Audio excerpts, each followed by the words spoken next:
యోసేపు గురించి చూసాము గత వారము, ఎలాగ ఫరోకి అడ్వైజ్ ఇచ్చాడు. అయ్యా 7 సంవత్సరములు సమృద్ధి, 7 సంవత్సరములు కరువు. కాలం మారుతుంది, సమృద్ధి కాలం వస్తుంది, దాని తర్వాత కరువు కాలం వస్తుంది. సమృద్ధి తర్వాత కరువు ఉంది, ఫర్ షూర్ తప్పించుకోలేవు. ఇది దేవుడు నిర్ణయించింది, నిర్మాణించింది. What God has established. 2 సార్లు దేవుడు నీతో చెప్పాడు కాబట్టి, 2 దర్శనాలు కనబడ్డాయి కాబట్టి, ఇది దేవుడు నిర్మాణించింది. ఇది ఇంకా ఎవ్వరు మార్చలేరు. నీవు ఏదైనా చేయాలంటే దీని కొరకు సిద్ధపడతాం మాత్రమే. Get ready to face this, get ready to handle this, get ready to go through this. ఆయన చెప్తాడు ఫరోతో, మంచి అడ్వైస్ ఇస్తున్నాడు. గత వారం కూడా చెప్పాను, యోసేపుకి దేవుడు ఈ కళలో ఇది ఇలా చెయ్యాలి అనేది చెప్పలేదు, కానీ ఫరోకు వచ్చిన కళని ఆయన వివరించాడు. కానీ అదే సమయంలో దేవుని ఆత్మ ద్వారముగా ఏమి చేస్తే తప్పించుకుంటారో, ఏమి చేస్తే బాగుపడతారో, ఏమి చేస్తే అంతా బాగుంటుందో ఫరోకు చెప్తున్నాడు. ఆయన ఇచ్చిన అడ్వైజ్ ఏంటో ఒకసారి వెళ్ళిపోతామా? ఆదికాండం 40:33 చదవండి. కాబట్టి ఫరో వివేక జ్ఞానములు గల ఒక మనుషుని చూచుకొని ఐగుప్తు దేశం మీద అతను నియమింపవలెను. ఫరో అట్లు చేసి ఈ దేశం పైన అధిపతులను నియమించి సమృద్ధిగా పంట పండు 7 సంవత్సరములలో ఐగుప్తు దేశం అంతటను 5వ భాగము తీసుకొనవలెను. రాబో ఈ మంచి సంవత్సరంలో దొరుకు ఆహారమంతయు సమకూర్చి ఆ ధాన్యము ఫరో చేతికి అప్పగించి ఆయా పట్టణములలో ఆహారముకై భద్రము చేయవలెను. కరువు చేత ఈ దేశం నశించిపోకుండా ఆ ఆహారము ఐగుప్తు దేశంలో రాబో కరువు సంవత్సరంలో 7ంటికి ఈ దేశమందు సంగ్రహముగా నుండునని ఫరోతో చెప్పాను. మనం చూస్తున్నాము, ఆయన ఇచ్చిన అడ్వైజ్ ఏంటంటే 7 సంవత్సరాల సమృద్ధి ఉంటుంది కదా, సమృద్ధి అన్నదప్పుడు కూర్చిపెట్టు, సమృద్ధి ఉన్నదప్పుడు కట్టిపెట్టు, సమృద్ధి ఉన్నదప్పుడు కట్టి దాచిపెట్టు, సమృద్ధి ఉన్నదప్పుడు కూర్చిపెట్టు. ఎంత కూర్చిపెట్టాలి? అంతా కాదు. సమృద్ధి ఉన్నదప్పుడు 5వ భాగము అంటే 20%, 20% ఎత్తిపెట్టు. ఈ మాట చెప్పినప్పుడు నేను చాలామందికి గ్రహించుకుంటూ ఉండొచ్చు, 20% అన్నదప్పుడు 20% డబ్బుల గురించి మాట్లాడుతున్నారేమో. Not just money, money is also the thing. You ask any entrepreneur, any businessman, he'll tell you the same. But then it is not just money. ఈరోజు చాలామంది డబ్బులు చేసి పెట్టుకున్నారు, స్థలాలు చేసి పెట్టుకున్నారు, ఆస్తులు చేసి పెట్టుకున్నారు. ప్రయోజనం ఏముంది? ఒంటరి బ్రతుకు. మా పక్కన ఎవరు మనుషులు లేరు. మనుషులు లేకుండా ఎంత పెద్ద బంగ్లాలో ఒకటి అంటే ఏం ప్రయోజనం అండి? దెయ్యాలు బూత్ అంటారు, అవునా? బూత్ బంగ్లాలు అంటారు కదా, దెయ్యాలు తిరుగుతాయి అక్కడ అంటారు. ఎందుకంటే మనుషుడు కట్టింది, మనుషుడు లేకపోతే దురాత్మలు రెడీగా ఉంటాయంట తీసుకుంటాను, నాకు కావాలని. ఈరోజు చాలామంది ఎవరు లేని బ్రతుకు. If you're thinking I'm talking about money, నే, ఐఎమ్ టాకింగ్ అబౌట్ పీపుల్. యోసేపు ఇచ్చిన అడ్వైస్ దగ్గర నుంచి మనం ఈరోజు తీసుకుని చేయాలంటే, నీ జీవితంలో సమృద్ధి ఉన్నదప్పుడు, నీ జీవితం బాగుందప్పుడు, నీ జీవితం ఎదిగేటప్పుడు, when you're successful, build relationships, build people. నీవెవరికైనా సహాయం నిలబడాలి, నీవెవరి పక్షాన నిలబడాలి, నీవెవరినైనా లేవనెత్తాలి, నీవెవరికైనా ఏదైనా నేర్పించాలి, నువ్వెవరికైనా ఏదైనా పంచాలి. నీ దగ్గర కలిగింది, నీకున్న సమృద్ధిని ఎవరికైనా ఏదైనా ఇవ్వాలి. ఎవరికైనా ఇచ్చిన వాళ్ళు ఉన్నారా? వద్దులే, చేతులు ఎత్తొద్దులే. ఈరోజు చాలామంది నాకే నేనే. ఎవరన్నా సక్సెస్ఫుల్గా ఉంటే ఇంకెవరి చోటుకి వెళ్ళరంట. వీరికి నా డబ్బులు కావాలంట, వీళ్ళకి నేను కావాలంట. ఎప్పుడు జ్ఞాపకం వచ్చానంట నేను, ఎక్కడ పోయారో ఇంతకాలం. You see they treat people so arrogantly. జాగ్రత్త, what goes around comes around అంటారు కదా. నువ్వు ఎట్లా పోయావో అట్లా వస్తుంది నీకు దెబ్బ. జాగ్రత్త, కాలం మారుతుంది, నీకు కూడా సమృద్ధి పోయి కరువు వస్తుంది. అప్పుడు నువ్వు కూడా అనుభవిస్తావు. నువ్వు అలాంటి అనుభవించుకోవడానికి జ్ఞాని అయితే యు ఆర్ సేఫ్. ఎలాగ సేఫ్? దేవుడు వాక్యలో చూస్తే దావీదు జీవితాన్ని చూసుకుందాం. ఉదాహరణకి దావీదు దగ్గర చూస్తే హిస్ ఇన్వెస్ట్మెంట్, తను అప్పటికే అభిషేకించబడ్డాడు రాజుగా, అంతా అయింది. కానీ సౌలు తరుగుతూ ఉంటే అభిషేకించబడిన వాడిని నేనేమి చేయనని చెప్పి ఆయన పారిపోతున్నాడు. ఆయన పారిపి లోయలో ఉంటే ఆయన దగ్గరికి ప్రజలు వచ్చారంట. You see, David is making investment. దావీదు ఇన్వెస్ట్మెంట్ చేస్తున్నాడు. ఆయన దగ్గర ప్రజలు వచ్చారంటే ఎలాంటి వారు అంటే, అప్పుల్లో ఉన్నవారు, ఇబ్బంది కలిగిన వారు, సమాధానం లేనివారు, ఇక ఈరోజు మాటలు చెప్పాలంటే డిప్రెషన్ ఉన్నవారు, డిస్కరేజ్మెంట్లు ఉన్నవారు, సూసైడల్ థాట్స్ కలిగిన వారు, ఇంకా నేను జీవితంలో ఏమీ చేయలేను, నాకు రాదు, నా బ్రతుకు అయిపోయింది అన్నవారు, ఇంకా నా గివప్ అన్నవారు, అలాంటి వారంట. ఫెయిల్యూర్ వాళ్ళు, డబ్బులు లేని వాళ్ళు, it is the most cricket people. అలాంటి వారు వస్తారంట. క్రికెట్ అంటే not evil cunning, broken state, ఏమీ లేదు అన్నవారు, అలాంటి వారు వస్తారంట. దావీదు దగ్గరికి అలాంటి వాళ్ళు వచ్చారంట. అలాంటి వారు వస్తే దేవుని వాక్యం చెప్తుంది, అలాంటి వారి పైన ఆయన అధిపతిగా ఉన్నాడంట. కానీ దావీదు జీవితంలో కొంచెం దాటి వచ్చేటప్పటికి ఆ ప్రజలు ఎలా మారారు తెలుసా?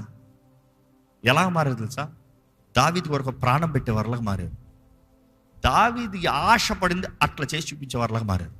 ఒక్కసారి ఆ మాట చూద్దామండి. 2 సమూయేలు 23:8 నుండి చదువుదాం. దావీదు అనుచరులలో బలాఢ్యులు ఎవరనగా ఏషేబెషబే తను ముఖ్యుడగు తక్మోనీయుడు. అతడు ఒక యుద్ధములో 800 మందిని హతము చేసెను. ఒక్క యుద్ధంలో ఎంతమందిని హతం చేశాడంట? 800 మంది. ఒక్క మనిషి 800 మందిని చంపాడంట.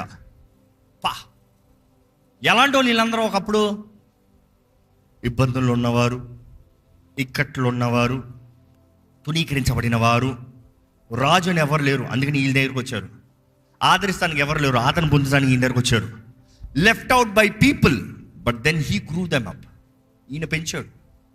కానీ ఎలాంటి వాడు ఎలా ఉన్నాడంట? ఒక్కడు 800 మందిని చంపగలిగాడంట. అంటే తన స్టామినా ఎలా ఉందనుకుని చూడండి. మన సినిమాల్లో ఒకడు 10 మందిని కొట్టేలా చూపిస్తారు. నిజంగా పెట్టండి, ఇంపాసిబుల్. కానీ ఇది చరిత్ర. ఒక్కడు 800 మందిని చంపాడు. అదే రీతిగా నెక్స్ట్ చూడండి. ఇతని తరువాతి వాడు అహోహీయుడైన దోదో కుమారుడైన ఎలియాజరు. Second title. ఇతడు దావీదు ముగ్గురు బలాఢ్యుల్లో ఒకడు. యుద్ధమునకు కూడి వచ్చిన ఫిలిస్తీయులు ఇశ్రాయేలును తిరస్కరించి ఢీకొని వచ్చినప్పుడు ఇశ్రాయేలు వెళ్ళిపోగా ఏంటంట? ఇశ్రాయేలుని తిరస్కరించి అవమానపరిచి ఫిలిస్తీన్లు వస్తే ఇశ్రాయేలు వెళ్ళిపోతా ఉంటే ఈడు ఒక్కడ నిలబడుతున్నాడంట. అంటే ఏ ఆత్మ చూస్తున్నాం ఈయనలో? దావీదు పైన ఉన్న అధ్యాత్మ. ఈ సున్నతి లేని ఫిలిస్తీనుడు ఎవడు జీవం కలిగిన దేవుడు నామని అవమానపరుస్తానికి? ఎవడు రైడు జీవం కలిగిన దేవుడు నామని అవమానపరుస్తానికి? నేను వస్తున్నాను, నేను వెళ్ళిన అదే దావీదు స్ట్రాటజీ. ఈ ఒక్క వ్యక్తి వెళ్ళాడంట. చదవండి. ఇతడు లేచి చెయ్యి తిమ్మిరిగొని కత్తి దానికి అంటుకొని పోవు వరకు. ఏంటంట? కత్తి ఎత్తాడంట, చెయ్యి తిమ్మిరి పట్టిందంట. అంటే ఎట్లా ఉంటుంది? అర్థం ఏంటంటే తన పట్టు అంత గట్టిగా అయిపోయింది, తిమ్మిరి పట్టేసింది, ఇంకా బ్లడ్ సర్క్యులేషన్ లేదు. ఆ తిమ్మిరి పట్టిన కూడా కత్తిని వదలలేదంట. అంటుకొని పోవు వరకు ఫిలిస్తీయులను హతము చేయుచూ వచ్చాను. ఆ దినమున యెహోవా ఇశ్రాయేలుకు గొప్ప రక్షణ కలుగజేసెను. యెహోవా ఇశ్రాయేలుకి గొప్ప రక్షణ. ఇంకా మాట చెప్పాలంటే జయము. ఆ ఒక్క మనిషి నిలబడ్డాడంట, వీరుడు, గొప్ప జయము. దాన్ని నెక్స్ట్ చూస్తున్నా ఇంకొక వీరుడు చూడండి. ఇతని తరువాత వారెవరనగా హరారీయుడగు ఆగే కుమారుడైన షమ్మా. ఫిలిస్తీయులు అలచందల చేనిలో గుంపు కూడగా జనులు ఫిలిస్తీయుల ఎదుట నిలవలేక పారిపోయిరి. అప్పుడితడు ఆ చేని మధ్యలో నిలిచి ఫిలిస్తీయులు దాని మీదకి రాకుండా వారిని వెళ్ళగొట్టి వారిని హతము చేయటం వలన యెహోవా ఇశ్రాయేలుకు గొప్ప రక్షణ కలుగజేసెను. గొప్ప రక్షణ ఒక్కడి ద్వారంగా. నెక్స్ట్ ఇంకొక వీరుడు.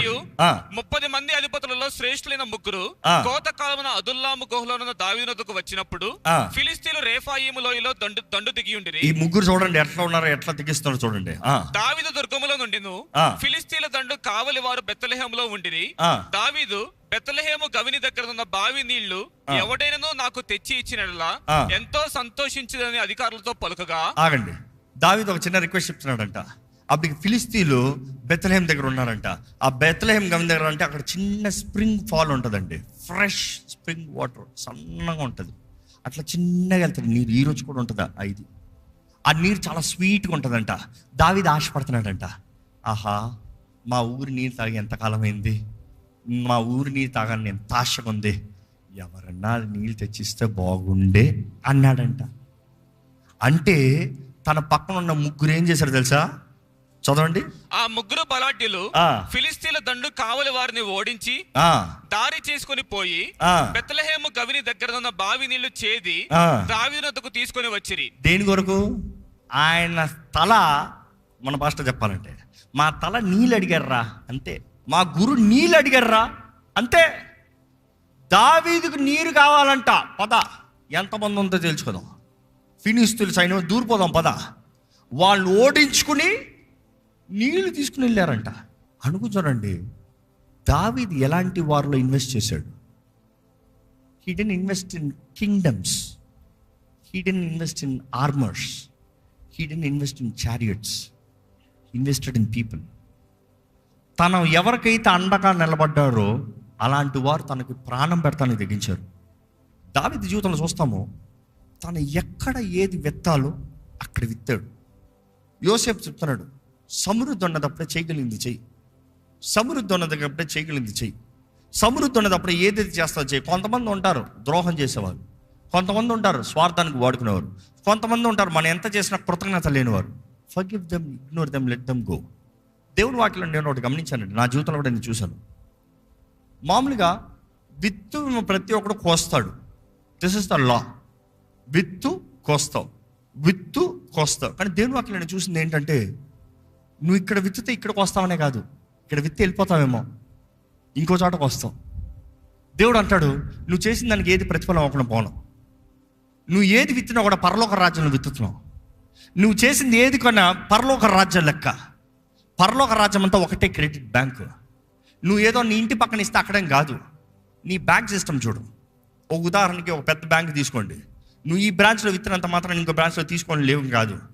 నాకైతే నీ ఇక్కడ విత్తనం బాంబే పోయి తీసుకోవచ్చు, చెన్నై పోయి తీసుకోవచ్చు, ఢిల్లీ పోయి తీసుకోవచ్చు, అమెరికాకి పోయి తీసుకోవచ్చు. ఆ బ్యాంకులో నువ్వు విత్తానంటే ఎక్కడ నుండి తీసుకోవచ్చు, అవును కదా? అదే రీతిగా దేవుని రాజ్యం కూడా, నువ్వు విత్తు తప్పకుండా వస్తావు. నువ్వు విత్తిన చోట మనిషి చేరలేడంటే డోంట్ వరీ, ఇగ్నోర్. కానీ విత్తిన బ్యాంకు ఇస్ ట్రస్టబుల్. అంటే బ్యాంక్ అంటే రాజ్యం అండి. నేను చెప్పదలుచుకుంది, దేవుడు అంటున్నాడు, నేను నమ్మదగిన దేవుడు. గిన్నెడు చల్లటి నీళ్ళు వస్తే ప్రతిఫలం పోగొట్టుకోడు అంటున్నాడు దేవుడు.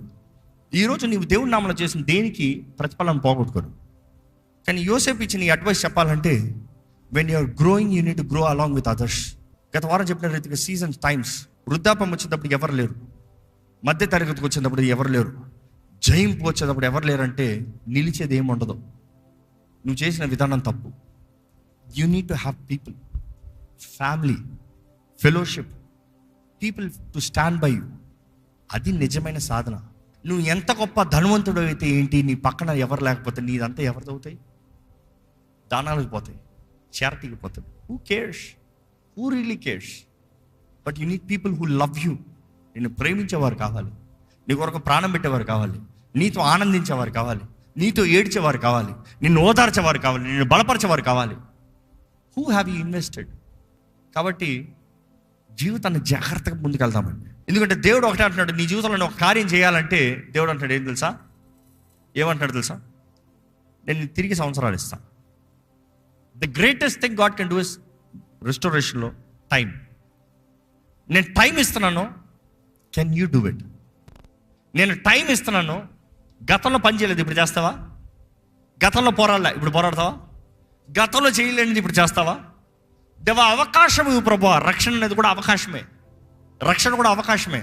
రక్షించబడతాం అనేది యేసు ప్రభువా నా ఆత్మ నీ చేతులకు అప్పచెప్తున్నాను, నేను క్రైస్తవ నో నో నో. గతంలో బ్రతకలే, ఈరోజు మరలా క్రీస్తు కొరకు మొదటి నుండి ప్రతిరోజు క్రీస్తు సాక్షిగా బ్రతకగలుగుతావా? బ్రతకలేకపోతే యూ హ్యావ్ ఫెయిల్డ్ ఇట్. నీ రక్షణ కార్యం పరిపూర్ణం అవ్వలే. క్రీస్తు కలిసేంతవరకు మన రక్షణని కొనసాగించాలంట. మన జీవితం ఈ లోకంలో ఉన్నంత వరకు మనం కొనసాగించాలంట. మనం ఈ మరణించే వరకు, లేకపోతే ఆయన రాకడ వచ్చేంత వరకు మన రక్షణ జీవితాన్ని కాపాడుకోవాలంట, కొనసాగాలంట. It is not one time, it is not once in a long time. ప్రతిరోజు మన జీవిత విధానాన్ని మారాలి. క్రీస్తు కలిగిన మనసు కలిగి బ్రతకాలి. It is rehabilitated, live for the moment. ఇంత వాక్యం విన్న తర్వాత మీ జీవితంలో మార్పు కలగలేదంటే I don't know if anything can change you. సమయాన్ని వ్యర్థపరచకండి. ఈరోజు అపవాది the worst and the biggest crime వాడు చేయించేది ఏంటంటే కిల్ టైం. ప్రార్థన చేయి, టైం లేదు. వాక్యం చదువు, టైం లేదు. ఆన్లైన్కి వెళ్ళు, టైం లేదు. Stop giving that excuse. Next time లేదు అన్న మాట వచ్చిందనుకో, సాతాను నిన్ను ముంచేశాడు అనమాట. జాగ్రత్త. ముంచి నాశనం అవుతావా, బయటకు పడతావా? If you can balance your life, తినద్దు అని చెప్తలే, పడుకోవద్దు అని చెప్తలే, సంతోషించద్దు అని చెప్తలే, రిలాక్స్ అవ్వద్దు అని చెప్తలేదు, అవన్నీ పాపం అని చెప్తలేదు. Do it right. Anything over due is abuse, anything not doing is misuse.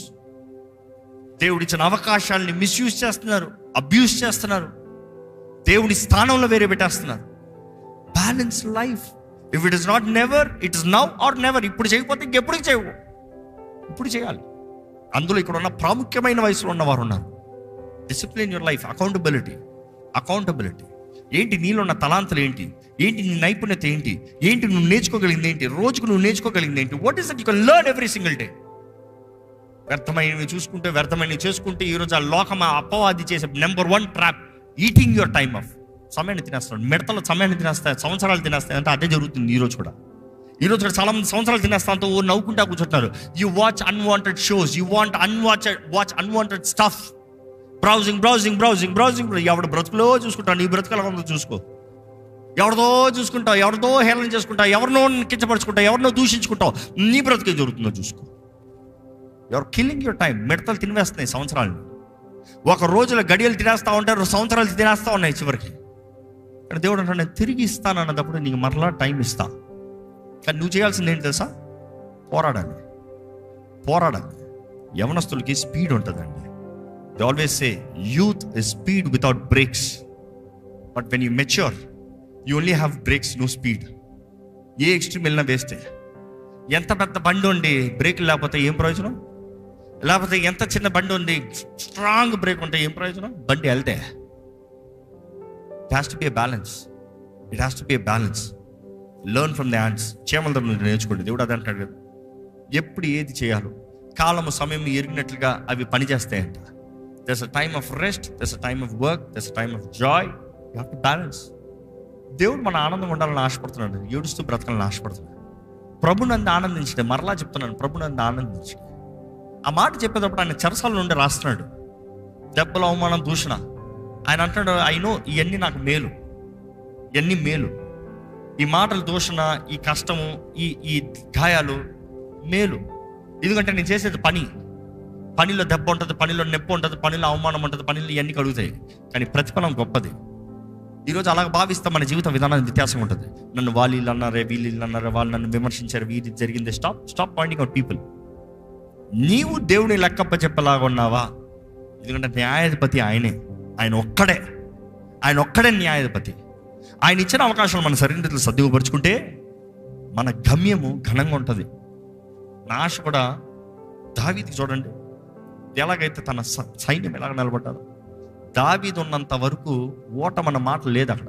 ఆయన చేసిన పిచ్చి పనులు, తప్పు పనులకి 2-3 అవమానాలు. కానీ దేవుడు ఎంత ఘనత అంత ఘనత. అవునా కదా?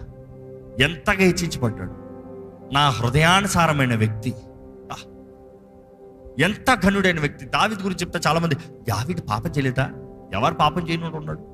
ఎవరిలో లోపం లేని ఉన్నాడు? నువ్వు ఎన్నిసార్లు పాపం చేసావు? దావీదు ఒక్కసారి 2 సార్లు కనబడుతుందేమో, కానీ నీవు ఎన్నిసార్లు? But you're trying to say పాపం చేయలేదా? కానీ వాక్యం తెలియజేస్తుంది, కృప కనికరం కలిగిన దేవుడు నిబంధన చేశాడు అనుకో, ఆ నిబంధనలో నీ తప్పులు కాదు చూసేది. నువ్వు ఒప్పుకున్నావా, బ్రతుకుని బాగుపరుస్తాడు. దావీదు పాపం చేశాడు, చేయలేదని చెప్తలే. ఒప్పుకున్నాడా? సరిదిద్దుకున్నాడా? బాగు చేసుకున్నాడా? మరలా చేయకుండా ఉన్నాడా? That is the result. That's why he is the greatest, he is the one of the best. నీ నామాన్ని గొప్ప నామంగా చేస్తాను దావీదు. నిన్ను అందరిలో గణునిగా చేస్తాను దావీదు. I will make your name great, I will make you great. ఆ నామాన్ని గొప్ప చేస్తామన్న దాంట్లో అర్థం ఏంటి తెలుసా? మనిషి గొప్పవాడంటే ఈరోజు ఉంటాడు, రేపు కనబడ్డు. కానీ నామం అనేది తరాలకు ఉంటుందంట. అబ్రహాము దేవా అని పిలుస్తున్నారు. అంటే ఏంటి? God said I will make you great, which means that name will resonate for generations. ఈ భూమి ఉన్నంతకాలం ఆ నామం రెజనేట్ అవుతుంది. నా రాక్ వచ్చేంతకాలం ఆ నామం రెజనేట్ అవుతుంది. That is the promises of God. ఈరోజు తాత్కాలికమైన వాటి కొరకు చూసి తాత్కాలికమైన బ్రతుకుతూ అందరిలాగా అందరూ వెళ్తున్న రీతిగా అదే త్రోవలో వెళ్ళి అలా బ్రతిపోకండి. దేవుడు మీలో ఇచ్చింది, మీలో పెట్టింది. ఎందుకంటే మీ సిద్ధపాటే, you walking through the chronos will give you the kairos victory. Qualified. దేవుడు తగిన సమయంలో హెచ్చిస్తాడంట. ఆ మాటకు అర్థం ఏంటి? దేవుని బలిష్టమైన హస్తం కింద అణిగి ఉంటే తగిన కాలంలో, తగిన సమయంలో ఆయన హెచ్చిస్తాడంట.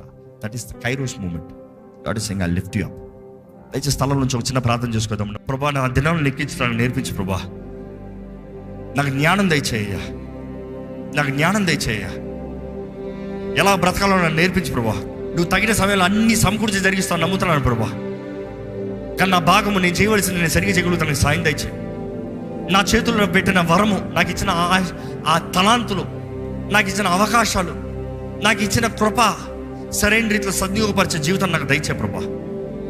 నీకు లెక్కప్ప చెప్పే జీవితం, నీ మహిమ కొరకు జీవించే జీవితము, నీ సాక్షిగా బ్రతికే బ్రతుకు నాకు దయచే ప్రభా. అడగండి ప్రభా, నా జీవితాన్ని ఫలింపజేయ ప్రభా. ఫలించే జీవితం నాకు దయచే ప్రభా.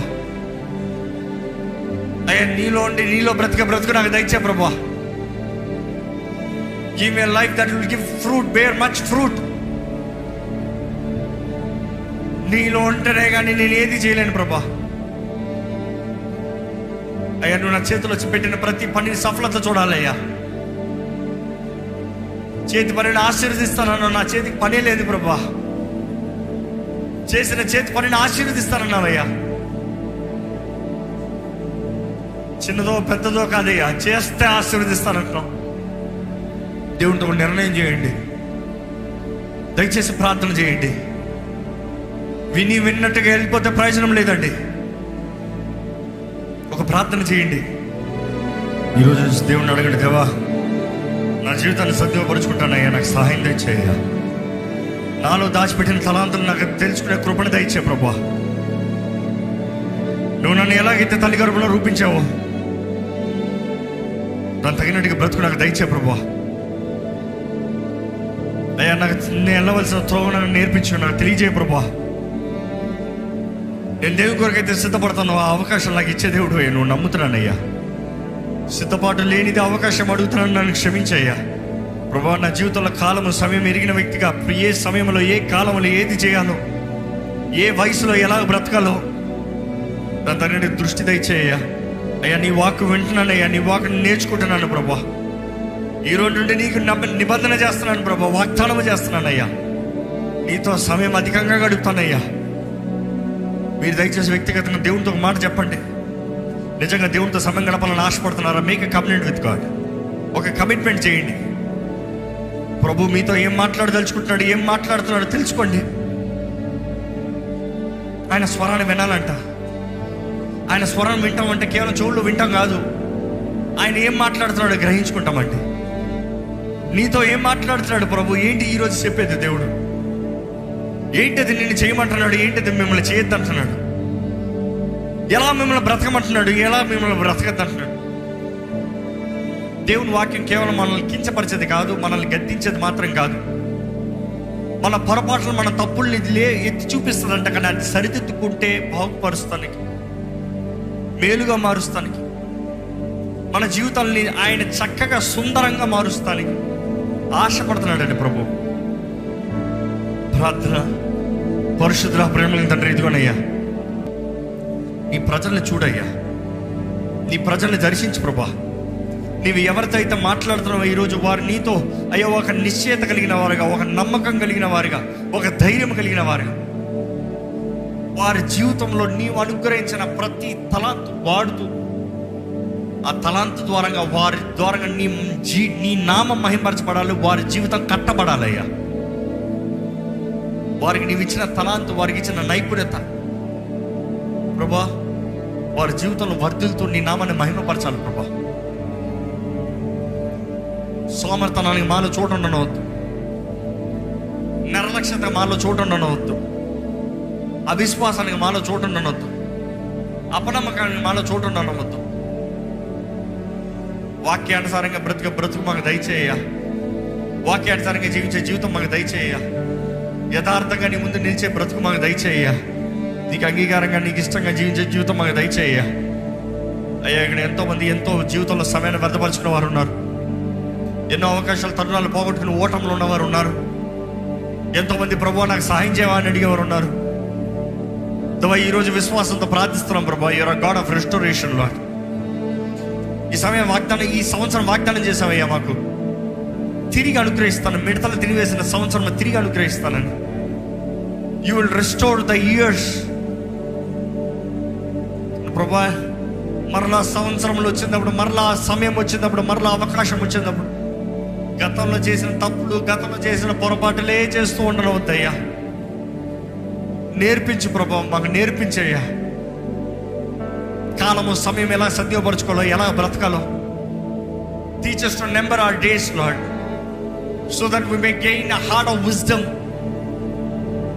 ప్రభా జ్ఞానం కలిగిన హృదయం మాకు దయచేయి,